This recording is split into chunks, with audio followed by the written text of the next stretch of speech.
Hey folks, Nathan P. Butler here, and it feels like it's been a lifetime since we first looked at Siegestorm back in the day, where we looked at the original Siegestorm freebie gift release, then we looked at all the content for Siegestorm at Siege mode, eventually came back and also took a look at the art book and so forth, and that was pretty much it. Well, in the interim, there have been a couple of new things popping up for us to take a look at, so I wanted to complete our look at Siegestorm by taking a look at those new items. Though I guess I should throw out the little disclaimer here that since the Kickstarter fulfilled, the retail release of Siegestorm Siege Mode has gone through Van Ryder Games, for whom I am a playtester for Final Girls Series 3. So this isn't really a review, but if anything I say makes you wonder whether you should get into the game or not, I guess take it with a grain of salt or something. First, and I apologize for the glare, this particular mat really picks up light pretty badly here. Even prior to the late pledge version of the Pledge Manager back during crowdfunding, and again, this crowdfunded back in 2018, so even around May of 2019, they were starting to talk about tournaments for Siegestorm. And one of the things they were talking about doing was, regardless of the format, having some things that you could maybe win or otherwise get from in-person tournaments. Obviously, the game didn't really spread far and wide in most respects, so I didn't even know these tournament packs existed until probably about a year ago when I finally managed to get my hands on one. It's taken me that long to actually sit down to do some recording here. You might remember that if you backed the Kickstarter, there were these three kind of weird pay-to-win faction cards, 2 copies of each for Goblin Martin, Goblin Marius, and Goblin Andrew. They eventually announced they were going to do a full deck for pay-to-win. It never happened. More on other stuff that never happened here in a moment. But in that tournament pack, which is what this is, they actually gave us 4 new pay-to-win cards. So now there are 10 total, although, again, of those 10, 3 of them are duplicates of 3 other cards. And new foil cards for 3 cards each from Kung Lai and Ursa. Just a little 10-card promo pack. Let's look at what it contains. This is the cover of the pack itself. Everything in it is foil. The Rich Goblins Season 0 Tournament Pack Volume 1. Far as I know, the only tournament pack that ever existed. Siegestorm 10 foil cards. This pack is not for sale. A little image there. Flipping it over, it says, this tournament pack contains 10 foil cards as rewards for the tournament. For more information, please visit the wiki with organized play and then Siegestorm logo there. So first we have our new cards for pay to win. We have Dirty Prospector Goblin, Thank You, Sentinel, and Goblin the Meme Keeper. Then the new foil cards for Kung Lai are Merciless Dancer, Rolang Servant, and Snowline. Existing cards just now given a foil treatment for this particular pack. And then for Ursa, we have Gutter Crawler, Toxic Dragon, and Underworld Vindicator, the one who eventually became a character in Knockdown. The backs of the cards, of course, they are just normal, so you're not telling which are foil and which aren't if you're playing with them in your decks. You may also recall that if you were playing solo or cooperative, then you had your AI deck components, and the Evil Goblins AI deck came with the boss Byloss, B-Y-L-O-S-S, in medium hard and very hard forms. Well, one of the things that they promised early on they were going to have was legendary AI bosses, and they only ever had one put out, and it was through print and play. Everything else we're going to see is all stuff that they talked about as either eventually being physical, but print and play first, or, hey, we're going to do this thing physically, that never really panned out, so all of it has been released as print and play, but not physical releases. Hope springs eternal, however, though I don't see it happening. And this might look familiar here, but notice a change of vowel. This is the legendary AI boss, Bylass, and it's rough, to say the least. Even rougher than the grammar on the little help sheets that come with it. So you have a little rule bit that comes with it. Basically, this is all print and play stuff. I just took it, cut it, laminated some of it, put those in card sleeves and all. But we have, to play against a boss called Bylass, just odd grammar there, the player needs a deck of 34 cards, an Evil's Goblins faction deck. It should just be Evil Goblins faction deck, AI base deck. Before the game, prepare 4 Goblin Knight, 4 Goblin Archer, 4 Goblin Tank, 2 Goblin Leader, 1 Transmuted Goblin, and 1 Dragon Fury card, all of which, except for the latter 2, probably should be plural. Make a standard setup for solo gameplay. Instead of creating a boss deck from the advanced and base AI cards, please follow the instructions on the reverse Byleth's Stage 1 card. Again, just ignore the grammar. Each time you defeat stage card, immediately put the next stage card. If you have any questions, please visit our group, and so on. Thank you, Siegestorm team. There is also a little FAQ with just 3 questions and the Facebook group again. Basically, you're going to pull in easy, stage 1. Byleth the Fallen Brother. The special rules are, after Byleth's life points are reduced to 0, change this card to stage 2. Byleth's resources and casualties are immune to all actions and abilities, at least while this is in play here. After Byleth's resources are empty, shuffle his casualties and make a new resource deck. Menace level effects. Byleth is immune to all actions and abilities that affect menace level. We have our 2 here. Flip it over, the setup. Advance Byleth's War Track. Deploy Transmuted Goblin on Byleth's War Track. Resources. Add 1 Dragon Fury card on top of Byleth's resources. Menace level of 5, life points 20. You gotta survive this to get to stage 2, which is considered medium. And looking at the back, setup, kill creature on No Man's Land, put Goblin Leader on No Man's Land and Frontline. Resources, add 4 Goblin Tank cards to Byleth's casualties. Menace level 2, life points 4. Special rules at the beginning of Byleth's turn, although it says by losses, so they're kind of tripping it up with the other one with the same name. Why name them so similarly? But at the beginning of Byleth's turn, reduces life points by 1. Byleth can't lose his life points in a different way. So basically immune, you gotta survive for a while. Here it's actually in the FAQ. After Byleth's life points are reduced to 0, change this card to stage 3. Byleth's resources and casualties are immune to all actions and abilities. After Byleth's resource deck is empty, shuffle his casualties to make a new something. It just stops, but essentially the same as the other one. Menace level effects. Byleth is immune to all actions and abilities that affect menace level. 2 there again. Again, there's your setup there on the back. Just addressed. Thank goodness it's only 4 life points, but you got to survive 4 rounds because it's only taking damage at the beginning of their turn each round. You can't damage them either way. So that middle stage is like an endurance test. Then stage 3, where you can finally take them out. 3 this time, though. We have special rules. After Byleth's life points are reduced to 0, you win the game. Byleth's resources and casualties are immune to all actions and abilities. After Byleth's resources are empty, shuffle his casualties and make a new resource deck. So those are the same for all 3. And also, Byleth is immune to all actions and abilities that affect menace level. So those stay the same. It's the other special rules that come into play that are different. Extreme stage 3 difficulty. Resources will have 4 Goblin Knight and 4 Goblin Archer. Menace, spelled wrong, is level 2. Life points, 15.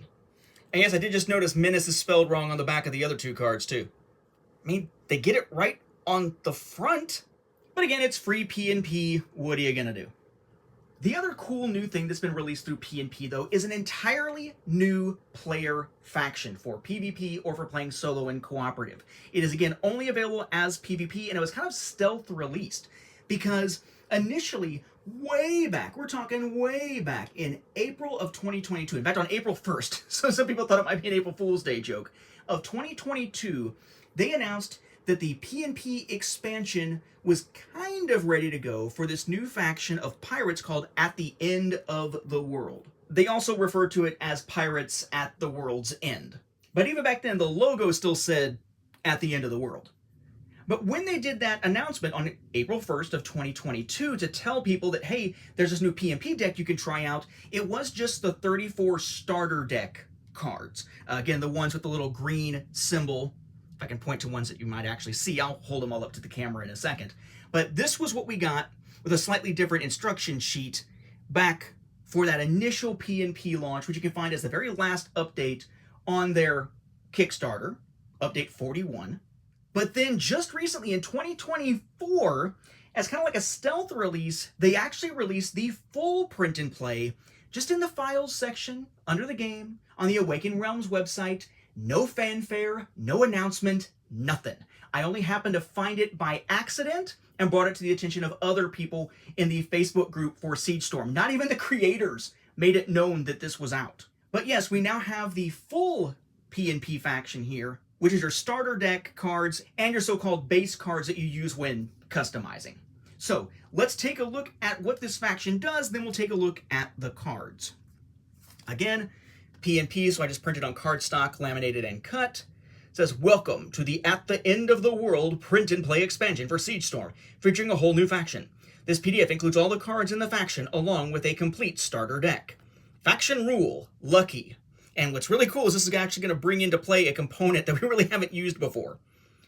Each time an action has the keyword Lucky on it, the player tosses a coin or rolls the d6 die, resulting in tails or a roll of 4 and more, meaning 4 or more, means the action was successful and the player may resolve it.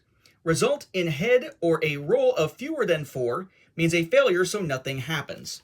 So in other words, there are various abilities, sometimes quite powerful, that this particular faction can do, but it's a 50-50 shot whether it happens at all. You either flip a coin, and tails is a success and heads is a failure, which seems counterintuitive, or roll a d6, and a 1 to 3 is a failure, 4 to 6 is a success. Again, a 50-50 chance, which is funny because remember early on they gave us that little Siegestorm coin as a gift for back in the Kickstarter, although I'm not sure how balanced it really is because of the little puffed nature of this thing. But we can actually use this now. Flip this, and you can determine if you're lucky or not. Finally, a use for this otherwise useless little piece of bling. So again, I have just printed these out on cardstock and stuck them inside the sleeves. That's what the back looks like there. It looks like the deck of a ship.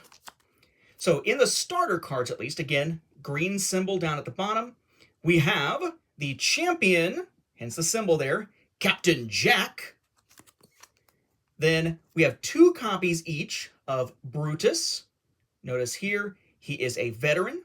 Then another veteran, Watcher. Then the soldier, Cannon. We also have 2 copies of Cetus here, who is an elite.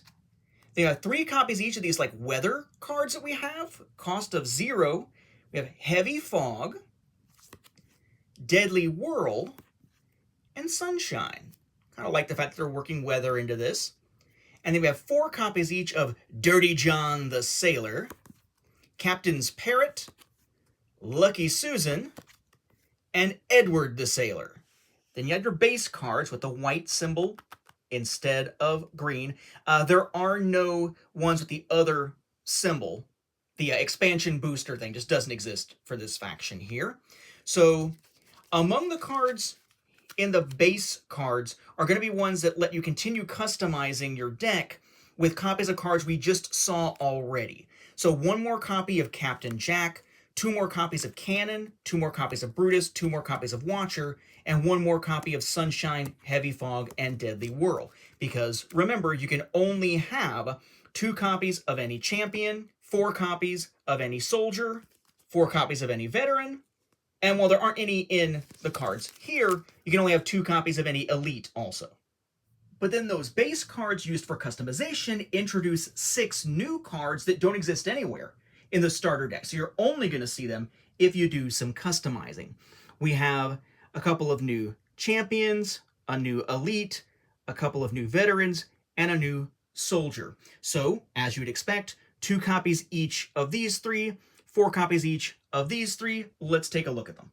I apologize, by the way, if the mat keeps shifting around a little bit in the background. This is a really easy mat to knock into, to slide, because of the back. There's no like padding on the back. I actually am still looking to try to acquire other Siegestorm mats, because I believe they did make more than just this one with Seraphia and Styxia, but I got it because those are the base factions of the original Siegestorm, even before Siege Mode. But they're not great quality mats. They do their job, though, for the most part.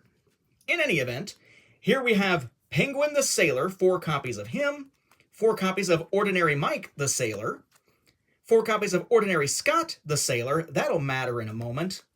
They have 2 copies each of the Kraken, Beatus, as opposed to Cetus that we saw a moment ago, and Lost Crew.